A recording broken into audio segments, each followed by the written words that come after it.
Thanks for tuning into this episode of Fintech Focus TV, powered by Harrington Starr, the global leaders in financial technology recruitment.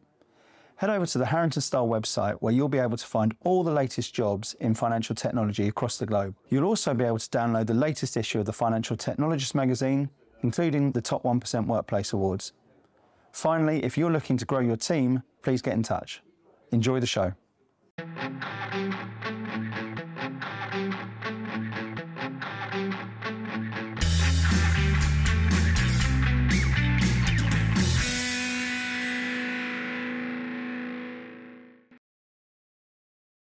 Hello and welcome to another episode of Fintech Focus TV here live at Fintech Connect. And we've got one of the main sponsors of the event today. It's Polymesh and Graeme Moore. Graeme, how are you? Hey, great, good to see you. Great to have you on today. Great little chat preamble beforehand talking about your sort of background in the whole tokenization digital asset space. 2017 you go back to. And we're as we were saying, coming into 2024, there's a really exciting buzz around the space again at the moment. So lots to talk about within that. We're going to talk about Polymesh and how you help, what's happening in the marketplace, where we see the marketplace at the moment and everything in between. So before we get into all the meat of it, tell us a little bit about yourself and the business. Yeah, so Graeme Moore, head of tokenization at the Polymesh Association. Really what we're focused on is the Polymesh blockchain ecosystem. So Polymesh, it's a layer 1 blockchain built specifically for financial securities. And so initially our team, actually back in 2017, was building on Ethereum. And Ethereum's a general purpose blockchain. It's kind of all things to all people. Maybe there's some securities on it, some NFT projects, gaming, DAOs, all different kinds of stuff. And what we kept seeing over and over again was talking to the world's largest financial institutions was there needs to be a blockchain just for financial securities. So that's what Polymesh is. And the adoption of that has been, so as we were talking about before, about various different curves. I think 2023 has seen a sort of reimagining of the space, probably a little bit of a closer connection to the capital markets, to traditional finance in terms of where it's gone through, which is giving, and in my view, reviving a bit of a trust in the space that we've seen over the last sort of 12 months or so in a fairly volatile space, which I think puts it into 2024 in quite an interesting area. So for Polymesh, for yourself, what's your views of what happens over the course of the next year or so? I think next year is going to be very exciting. We've come a very long way. We've been talking about 2017. At 2017, we talked to banks, and really their view on tokenization was sort of, kind of a scam. Can't really touch anything like that. 2020, it was, there's actually some interesting technology going on here. We're looking at it, but they were only really looking at private blockchains. And now, 2023, moving into 2024, we're finally seeing the world's largest financial institutions say, this is technology that we know has benefits and that we actually want to utilize, even beyond proofs of concept, into putting things into market. So I think 3 days ago, maybe SocGen put a $100 million green bond on Ethereum.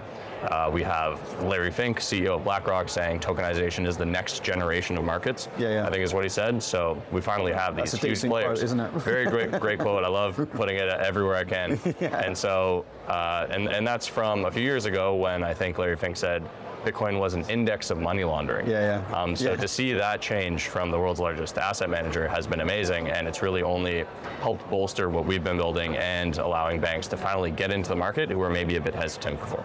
And tell me a little bit about what it means for you. How are you guys looking to help? Where do you play in the ecosystem? What do you think what's exciting for the business over the course of next year specifically? Yeah, for us, it's all about adoption. It's all about getting more financial institutions to be comfortable issuing assets on public blockchains. And so part of what we've done at Polymesh to make that happen is building a public but permissioned blockchain. So on a public permissionless blockchain like Bitcoin or Ethereum or Solana, anyone can do anything at any time. That really freaks out banks' compliance departments. So at Polymesh, what we've said is, okay, well, let's build a public blockchain with specific features and functionality for tokenization that make it much more easy. And then also the blockchain is permissioned. So every user has to pass KYC. All the node operators on the chain have gone through some type of verification process where they have a license in the financial world. And so just again, all about giving banks and financial institutions more comfort in finally using tokenization. I think that comfort, trust, whichever way you want to call it, is an important thing. And I don't think it's only just the banks, it's also the governments within that as well. And we've seen sort of regulation and regulators and governments sort of take different sort of levels of adoption in various different areas of the world. Someone I spoke to came back from Asia last year, and it's full steam ahead and advantage within there. We've seen the Prime Minister talk recently over here in the UK about sort of really wanting to get behind it, and some fairly significant moves over here to sort of adopt that and make it as comfortable as possible for people to do it. The States have obviously had a sort of slightly more tepid reaction to everything that we're doing. What do you see the international picture looking at over the course of next year? I think the most interesting thing that's happening right now, and so you mentioned Asia, we actually put out a report on what's happening in Asia, specifically South Korea, Singapore, and Hong Kong, which are all moving ahead very quickly. We've seen some great stuff coming out of the EU with Mika, and then the UK as well. You've mentioned very positive things. I think the most interesting thing that's happening right now, just broadly, is governments realizing that they can actually utilize tokenization and just even blockchains in general for compliance and for actually better compliance and regulation.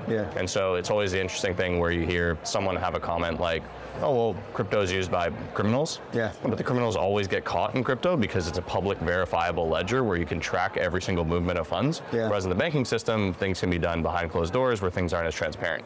So the interesting thing that I love talking about is we're going to move from a world where securities on blockchain specifically are sort of seen as, back in 2017, this kind of weird, strange thing, and maybe it's kind of a scam and we can't touch that.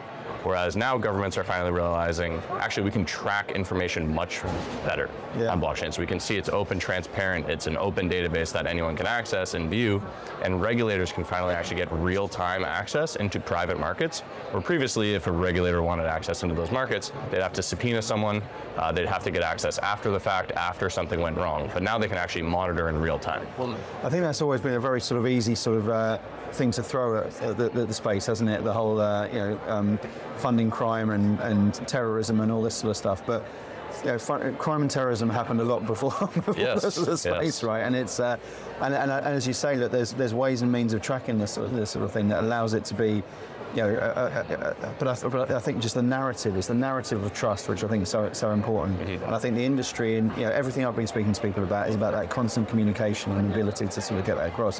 Which is why I think now, when you're talking about large institutional clients adopting this and recognizing that, particularly the technology behind it, but also seeing a genuine asset class come through in digital assets as to what and how and where things might go. There's a lot of ears are pricking up across the world, and I think there'll be fast adoption over the course of the year with it as well. Yeah, absolutely, and that's what we're seeing. I mean, the amount of dollars that are secured by blockchains is only going one direction. It's going up. No, it goes up and down, but it's definitely going up. And so, I mean, it's something that we're very excited about and something that we're really happy to be a part of. And just weeding out the bad actors, I think, has been an important play. So whilst the crypto winter effectively has been a tough time for people, I think it's been a necessary time at the same sort of stage, particularly for that intersection of traditional and decentralized finance. I think there's obviously, I've spoken to people who are far more around the decentralized world, and that's an irritant more than anything else. But I think where it gets main adoption, it's a really important time for everything. Yeah, I think the interesting thing to look at there is people look at the things that have happened in the last year. FTX, potentially Binance being fined as well. And they're going, and they see things like BlockFi, and they see other companies that are blowing up, and they say, oh yeah, see, I told you crypto was bad. Then you look at it more closely and go, no, centralized databases where you don't know what's going on are bad. And that's always been the case, whether it's a bank, whether it's a crypto company, whether it's some type of protocol. But the decentralized things actually all survived. And it's because you can see what's going on chain. You can see what's happening. People can properly assess risks because things aren't happening behind closed doors and closed siloed databases. So, the open decentralized things are actually proving to be the best way forward. So future's tokenization. I think so. So tell us, if people are watching this and want to get in touch with Polymesh, find out a little bit more about what you're doing and where the future lies in this sort of space, what's the best way for them to do that? Polymesh.network is our website. Go check it out. There's a ton of stuff we have on our blog. You can also go follow us on Twitter, Polymesh Network. Those are probably the two best places. Perfect. Graeme, it's been great having you on. Thanks so much for coming and joining us. Thank you very much. And thanks for watching. We'll see you soon on the next episode of Fintech Focus TV. Thanks a lot.